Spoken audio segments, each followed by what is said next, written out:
Assalamualaikum warahmatullahi wabarakatuh. Bertemu kembali dengan Eko Dharma Putra Bongklah. Terima kasih teman-teman yang support, like, comment, dan subscribe. Nah teman-teman, pada video konten kali ini saya mengupdate teman-teman ya bonsai kelapa yang kurang lebih 8 bulan lalu terjadi insiden patah tunas teman-teman ya. Tanggal 2 Januari 2022, awal tahun 2022 ini teman-teman. Dan 5 bulan lalu saya membuat konten tentang penanganan bonsai kelapa pasca patah tunas 5 bulan yang lalu kurang lebih teman-teman. Dan inilah kondisi terkininya teman-teman ya. Dan ini saat 5 bulan lalu saat dia baru tumbuh daun pertama ini teman-teman, dan bakal daun keduanya akan baru tumbuh. Saya mengatakan bisa saja bahan ini dikerdilkan sebesar telapak tangan sebesar ini teman-teman ya. Namun bisa juga kita loskan, dan saya berubah pikiran teman-teman. Saya mengeloskan teman-teman ya. Bahan ini tidak terlalu saya kerdilkan karena satu lagi bahannya teman-teman, bonsai kelapa saya hijau saya yang juga patah tunas karena tertimpa jemuran juga teman-teman. Saat itu teman-teman saya buat terlalu kerdil, saya pertahankan kekerdilannya, dan ini saya buat dia los, dan akhirnya ini hidup teman-teman ya. Dan yang satunya lagi teman-teman tidak selamat teman-teman ya, karena saya mempertahankan kerdilnya hanya sebesar telapak tangan, dan akhirnya bahan tersebut mati teman-teman ya. Setelah saya cek akarnya teman-teman, tidak terjadi masalah akar, namun saya perkirakan, saya pastikan itu karena daya tahannya yang sudah tidak bagus lagi teman-teman ya, sehingga menyebabkan bahan itu mati. Baiklah teman-teman, pada video kali ini bahan ini, bonsai kelapa ini masih kuncup teman-teman ya, pelepah masih kuncup dan masih sepi daun. Ini karena baru selamat dari insiden patah tunas teman-teman ya. Bahan ini baru saja kita mulai program, ini sudah pasca 8 bulan pasca patah tunas. Inilah keadaannya teman-teman ya. Saya tidak terlalu mengkerdilkannya, ini sudah saya cukup ideal teman-teman ya, kurang lebih sama pada saat sebelum dia patah tunas. Dan inilah perawatan bonsai kelapa teman-teman ya. Dan satu lagi teman-teman, ini sudah layak kita sebut bonsai kelapa teman-teman ya, karena dia sudah tua teman-teman, sudah bukan tunas kelapa lagi teman-teman ya. Ini sudah berusia 6 tahun. Jika ini saya pertahankan terlalu kerdil teman-teman, ini sepertinya akan mati teman-teman ya. Bahan ini tidak kuat lagi, daya tahan tubuh pohon kelapa ini sudah tidak akan kuat lagi teman-teman ya, karena daunnya yang sudah terlalu kerdil, sementara dia sudah memiliki batang teman-teman ya.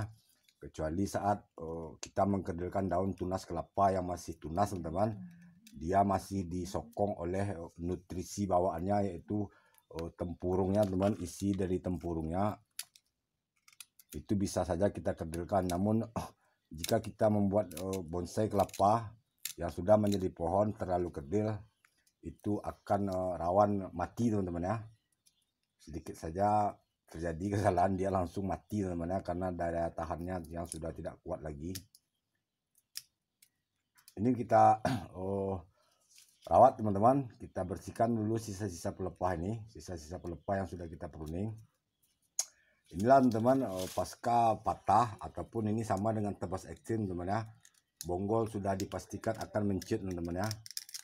Ini beruntung saya meninggalkan beberapa pelepah saat dia patah tunas, saya tidak langsung menghabiskannya teman-teman. Saya tinggalkan untuk menjaga fotosintesis dan daya tahan pohon kelapa ini.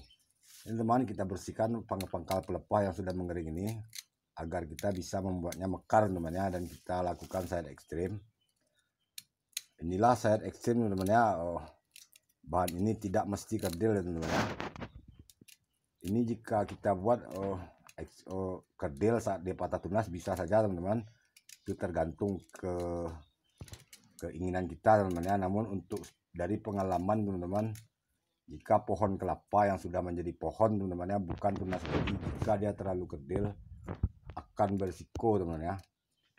Ini kita lihat teman-teman, dan ini ada sedikit cacat teman-teman saat saya mengulitinya dimakan oleh hama teman-teman ya. Ini bukan karena tersayat teman-teman ya, beda sisa sayatan dengan sisa makan hama teman-teman. Ini dimakan hama saat dia masih muda, pangkal pelepah ini masih muda dan dia dimakan hama. Kita sayat sedikit teman, itu juga sebabnya teman-teman saya tidak membuatkan konten tentang cara sayat yang tidak menyisakan goresan teman-teman ya. Karena saya sadar dengan sayat ekstrim ini teman-teman sangat rawan dimakan hama teman-teman ya, cacat seperti ini dan rawan tertusuk teman-teman ya. Jika hanya menghindari goresan teman itu sangatlah mudah. Seperti ini teman-teman, jika dia tergores saat dia sudah mengering ini nampak sisa goresan berbeda dengan sisa dimakan hama. Ini sisa tertusuk dekat, ini tertusuk oleh mata pisau teman-teman ya, bukan tergores. Jika tergores beda lagi teman-teman, dia akan menyisakan garis panjang sisa goresan teman-teman ya.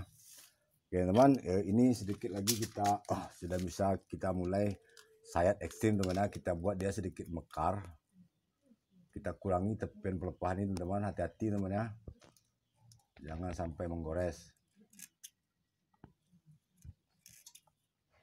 Inilah perkembangannya teman pasca 5 bulan lalu penanganan bonsai kelapa yang patah tunas teman-teman ya. Ini bisa kita urut sedikit namun jangan terlalu kuat teman-teman ya. Ini akan mekar sendiri seiring pelepah ini sudah kita buang teman-teman. Ini pelepah bertahap, tidak lagi menyatu satu sama lain teman-teman ya. Pelepahnya sudah terpisah teman-teman. Hanya ini tinggal sedikit teman-teman ya, sisa pruningnya masih belum terlalu mengering. Karena kita masih menjaga teman-teman, menjaga agar bonggolnya tidak terlalu menciut. Nah ini sedikit lagi teman-teman, sebelum kita masuk ke tapis bagian atasnya teman-teman ya, kita kurangi lagi sedikit teman.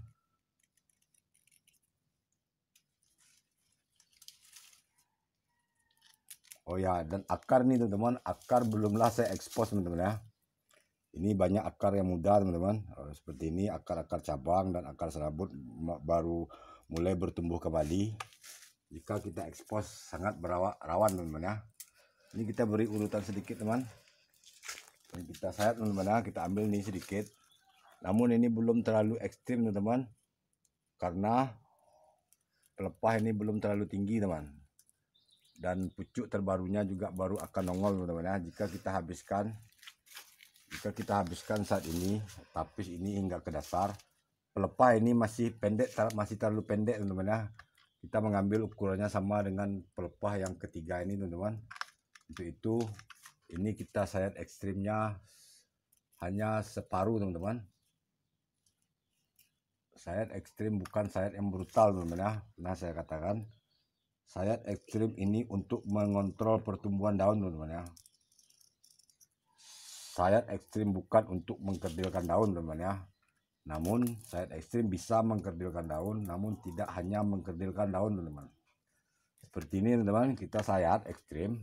Namun ini kita lihat teman ya, pelepah ini masih terlalu pendek jika dibandingkan dengan yang satunya. Untuk itu kita meninggalkan sedikit tapis yang masih terbungkus ini teman-teman, agar yang terbungkus pelapis ini masih bisa tumbuh teman-teman ya, dan dia masih bisa sedikit lebih tinggi. Untuk ini tetap kita jaga teman. Ini daun pertama pasca patah, ini nampak bekas patahnya teman-teman, masih menghitam ini.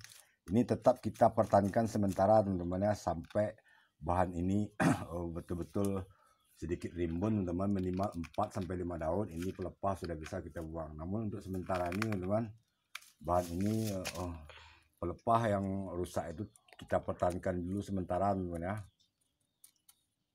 Kita bersihkan sedikit tepian pelepah ini teman. Dan teman, pada beberapa waktu lalu juga saya mengupdate, ini ada satu bahan. Ini kita jemur teman-teman.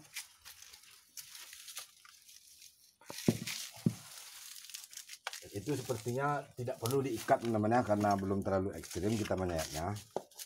Beberapa bulan lalu, 5 bulan lalu, saya juga mengupdate ini tunas kelapa. Saat itu masih saya katakan tunas kelapa teman-teman yang baru akan belajar pecah daun. Dan ini pasca 5 bulan teman-teman, kita lihat seperti apa kondisi tunas kelapa ini, apakah sudah layak kita sebut bonsai teman-teman. Namun sepertinya teman-teman dilihat dari ujung daun pertamanya itu, daun termudanya itu belumlah full pecah daun teman-teman ya. Untuk itu sang tunas ini belumlah layak kita sebut bonsai kelapa teman-teman ya, kecuali tanaman hias teman-teman ya, hanya tanaman hias. Dan ini tidak mungkin juga kita sebut dengan sebutan bonsai tunas kelapa teman-teman ya, lucu teman-teman ya. Ini kita pruning satu teman, ini sudah terlalu rusak, ini karena kutu putih teman-teman ya, bukan karena tua alami. Inilah pruning yang pas teman-teman. Saat kita pruning ini sudah menjadi langsung jadi batang teman-teman ya. Dan ini teman-teman daun terbarunya belumlah full pecah daun teman-teman ya, masih ada sedikit lagi. Dan inilah detik-detik tunas kelapa ini menjadi sebuah pohon bonsai teman-teman ya, pohon yang kita bonsai teman-teman. Nah teman-teman, berhubung durasi juga teman-teman, ini tetap kita rawat dan akar tetap kita lindungi teman-teman ya, hanya beberapa akar tua bisa kita bersihkan teman-teman. Nah teman-teman, terima kasih yang sudah support, like, komen, dan subscribe. Sampai bertemu lagi pada perkembangan selanjutnya. Assalamualaikum warahmatullahi wabarakatuh.